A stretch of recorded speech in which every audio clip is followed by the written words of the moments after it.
I'm New Age Server Alarm, and welcome to my workbench. This is a Radionics D7412 that I got by winning an eBay lot. It's a panel and a whole bunch of components. I haven't turned this thing on yet, so I don't even know if it works. But in this video, we're going to find out and also discuss some of the challenges that come with Radionics. They are great systems, but they aren't without their difficulties.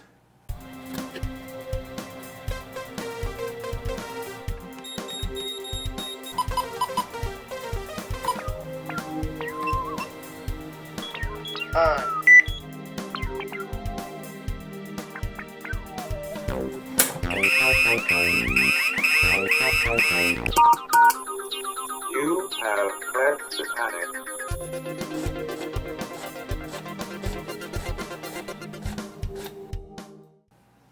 So, let's go ahead and just open the thing up. The seller put the key on it with this like string, or this piece of wire, so that it doesn't get lost. But alright, so we got a mess in here, which I actually have opened this already before, so I have seen it before, but anyway, we got a mess in here. So we got a D1255 keypad. Got a siren, that's not a siren driver, that's it's a receiver for some sort of wireless sensors, and looks like they've sticky taped it to the cover on the panel, which is a little bit annoying. And that's running over to this right here, which, what is that? This is an Octo Poppet. It's basically an 8-zone expander. Got some free sensors. Nice. What are these? Magnetic contacts. Alright. Whole bunch of wires. And it literally looks like they just, cut the thing off the wall. See, all the wires coming out have just been snipped. Got a phone jack mounted on the inside, which is normally not done for a lot of reasons. And then this board over here, which, protect ears when testing. Yeah, that... Oh, that's an MPI siren driver. Okay.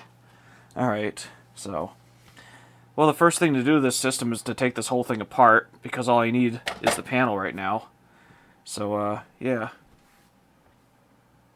Guess we'll start doing that. So I need to find a screwdriver. There's my screwdriver. Right, so I'm just going to start by disconnecting wires. Oh, that's not going to work. Try that again.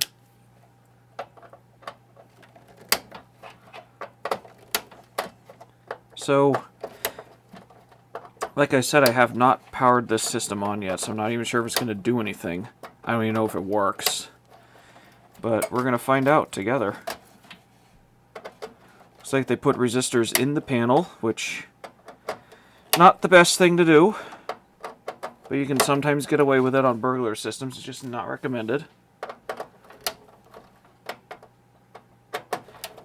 So... there we are. Pull out all those wires. Plug the phone line in. That's zip tied, so I need something to cut that. Oop. There we go. And cut that.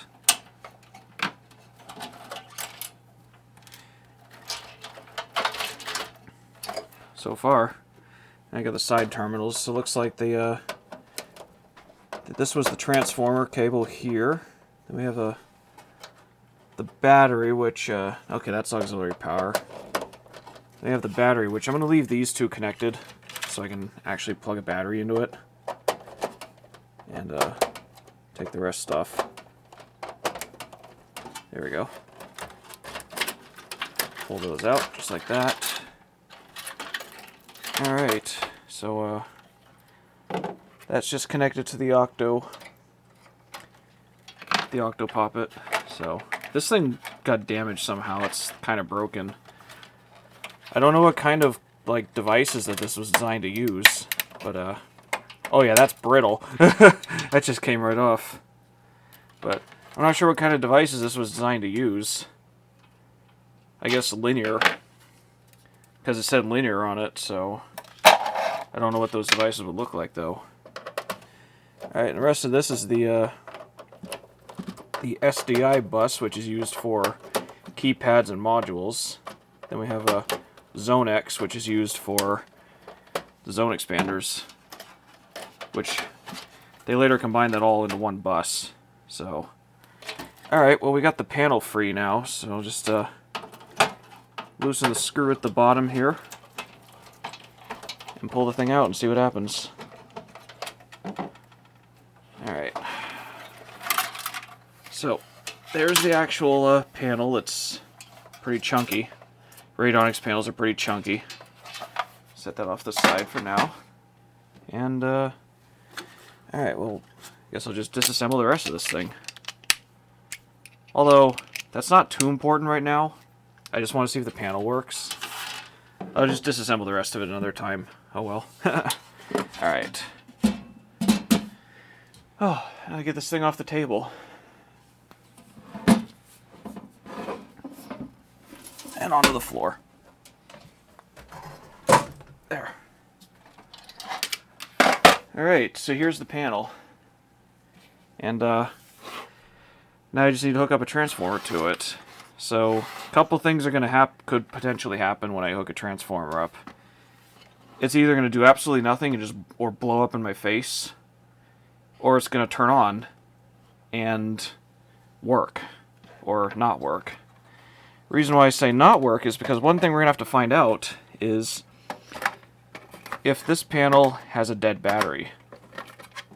Basically, that little thing right there is a CMOS battery, and these panels, like a lot of electronics from the era, use volatile memory, meaning that it's stored in RAM that has to be kept powered, and if that battery's dead, then we're going to have a bad day. Because that means that even if I try to program this panel, it's just going to forget everything once I cut the power to it, so just going to be careful there. But if it is working, that means the panel should come on and work. Alright, so now I got a transformer here. And 16.5 volt. It's a Honeywell transformer, which is a little bit of a sin because this is a Radionics panel, but it does work. So it is rather undersized for this panel, but we're not going to be putting this thing under load. I just want to see if it even works. So go from there. Alright, so now what I want to do now is just power it up and see if it even does anything at all. I don't want to hook the keypad up yet in case there's something fried on it that could potentially cook the keypad, because those keypads are getting difficult to find now. One thing I did when I designed my workbench was I put these outlets in over here, and some of them are switch controlled, so I can control their power. So I'm going to plug this into number 2, and there we go. Alright, well, I'm going to turn on switch number 2, and we'll see what happens now. Whoa. That one's got an evil piezo. Well, it turned on. And we do have a blinking light. I don't know if you can see it on the camera. But we got 2 blinking lights here. One is operating and one is low battery. If the operating light's not flashing, that means that there's something wrong. So, we'll shut that back off. And, now I guess we can wire up the keypad. So the thing actually booted up at least. So take the keypad harness and how much time do I have left? 5 minutes, alright.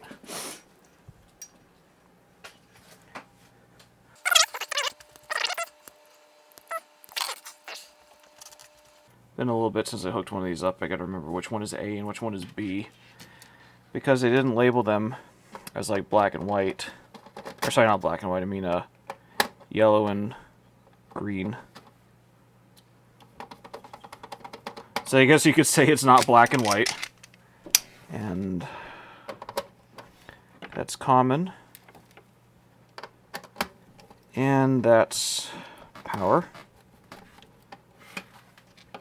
Okay, so I gotta look at my own panel to see which one is A and which one is B.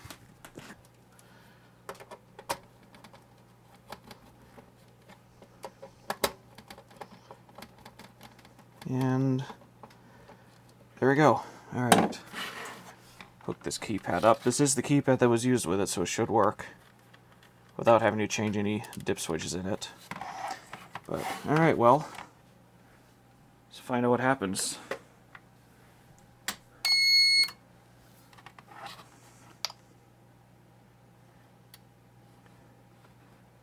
Golden Residence. Can't see that. Okay, so the battery is still working in this panel. So we got a... Oh, this one's got a nice beep to it. So yeah, the battery's still working in this one.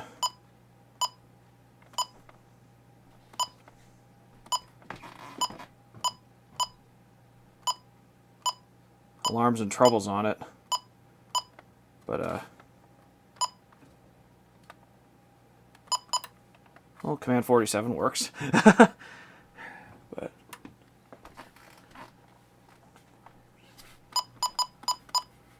yeah, I figured 1, 2, 3, 4 would not be the code, but I just did it anyway, just for fun. But yeah, whoever, this was in a house, apparently. Which is weird. Maybe it was a very large house or something. But this came from a house. So, let's see. Oh, service mode's disabled on it. Alright, well, now we have a problem. And this is why I like to warn people that buying a radio... Alright. I can't do anything about that, so we're going to shut it off. And this is why I like to warn people about buying Radionics, is that just about every panel you're going to find used is going to be data locked, which means that it's locked to a vendor. And in that situation, like, even if you have the right programmer tools, there's really nothing you can do about it. That's how they kept vendors from interfering with other vendors. There is no known official backdoor for these panels. So this panel is effectively locked. Alright, well, now, I guess there's only one thing we can do here, and see if we can even do anything with this or not. So, next step is to plug in a programmer. This right here is called a Radionics D5200. And this is arguably the Swiss Army knife of doing anything with Radionics. Because it is able to program pretty much every panel that Radionics ever made, up to the GV3 series that Bosch later came out with. This little blue thing right here is called the reset jumper. And when you lock this down, it basically disables the panel, so that even though the CPU still functions, it will no longer communicate with the keyboard or the keypad and other things. So now, right here, and now that little tan connector right there is where we plug in the D5200's programming cable. So we'll go ahead and plug that in. And there we go. So I have to put this sideways like this because the light above my workbench is going to make it difficult for you to see the screen, and it's not backlit. So first we're just going to start by turning the panel back on. That keypad should come on in a little bit. It'll say call for service or something like that. But while we wait for that, I guess, go ahead and turn on the 5200. Let it do its thing. And there we go, the D5200 programmer by Radionics. So there is no password set on this one, so we'll just enter. And now we have what are called product handlers. So we have to find the one for this panel, which is the 9000 main, but there's other different things. So we'll start with that one and enter. So now what we need to do is just try to receive from this panel, see if we get anything.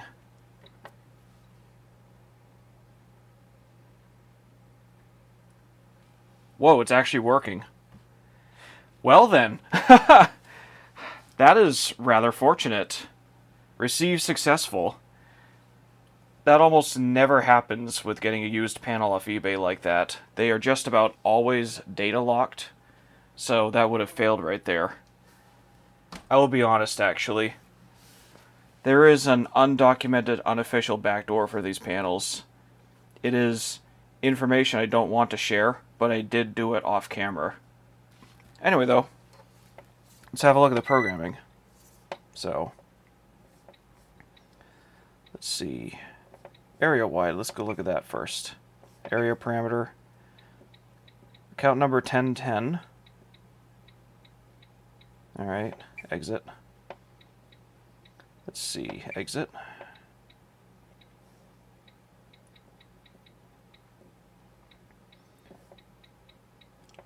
Yeah, there's not a lot to do here, but whoops. eBay, I guess. Enter. Saved. Alright. So, exit that. And since I accidentally backed out too far, I'd have to load it again. Let's load it. So now, why don't we see if we can find what the code was that was set on the keypad. So we're going to go back. And it's in a user 1, enter. And we have to download from the panel again, so receive. Okay, it chirped, so let's see what we got here. Enter. Well, whoever owned the system, their passcode was 80583. We'll just change that, I guess. 1, 2, 3, 4. And exit. And save. Oop. Sorry, that's the wrong enter button, so call that eBay just like the other profile. There we go, exit. Exit again. Okay, so now let's see what they did for like zones. Radix points, that's what we want. Receive. Oops, I have to enter the group first. And then receive. Alright. So this will tell us what the zones were and what they were used for. Alright, receive successful, point index, point assignments, there we go. So enter that, and point number 1.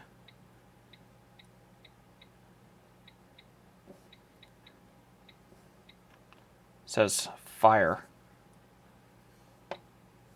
Okay. So that was a fire zone, apparently. Point number 2, gas furnace room. 3, laundry gas. What if they're CO detectors or like gas leak detectors? Motion detector. Yeah, this was definitely in a house. Rec room. TV room. Yeah, this is a little bit dated. Furnace room door. Furnace room window. How many are in here? Wow. I mean, there was that octopoppet, so it's possible there's a lot in here. 11. 12. Dang. 13. 14. 15. And 16. Panic alert. Okay. So that must have been what they were using the receiver for, because it only had like one thing connected to the panel. If you looked at the receiver circuit board, these two wires were connected. So it looks like they were using the receiver for like a panic pendant or something, because it was connected to the 8th input on that zone expander. So let's see, was there any more? Nope, that's it. It's not assigned. So that's interesting. And we'll just exit out of this. So, yeah, neat. Well, that's pretty cool, though. So now that we're done playing with the programmer, we can disengage the reset jumper. There we go. So, let that boot up. And this screen is dim. Holy crap.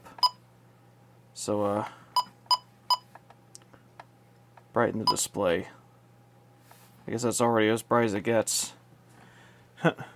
Or it's just the light's really bright above my head.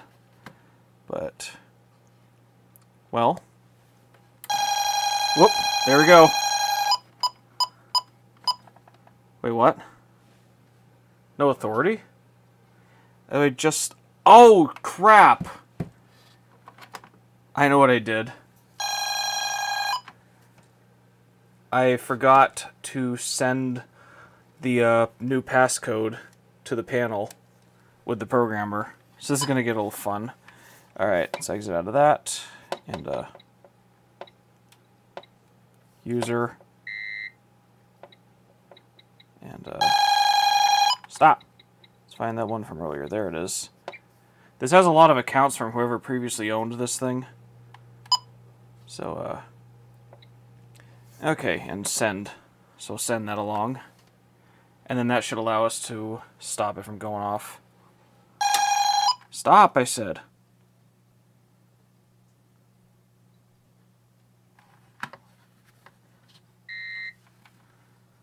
Plug in. Okay, so it's not finding the panel. I guess we could have the jumper down. I always thought you could program these with the jumper up, but I guess not, so we'll try that again. Send successful. There we go. Alright. Disengage that jumper again. Whoops. Missed. There we go. Alright. Now let's see if it does something. I'm going to cut the light, though, so we can actually see the screen better on the camera. So, there we go. Yeah, that works now. So, well, it's going to go off again, I'm sure. It's not armed, so... 1 alarms, panic alert, fire trouble, fire, gas furnace, gas laundry. Bunch of troubles on this thing because of all those points that are disarmed. Or not disarmed, I mean in trouble.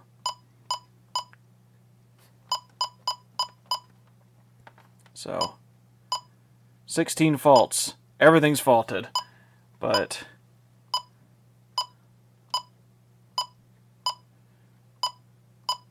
well, I guess we could try shorting something. I mean, like, and what I mean by shorting something is trying to trigger one of the zones. So, I would assume the fire zone is normally open zone, so we should trigger that one. So you need a jumper wire. And let's see. So, 0.1 in common. Yeah, there we go.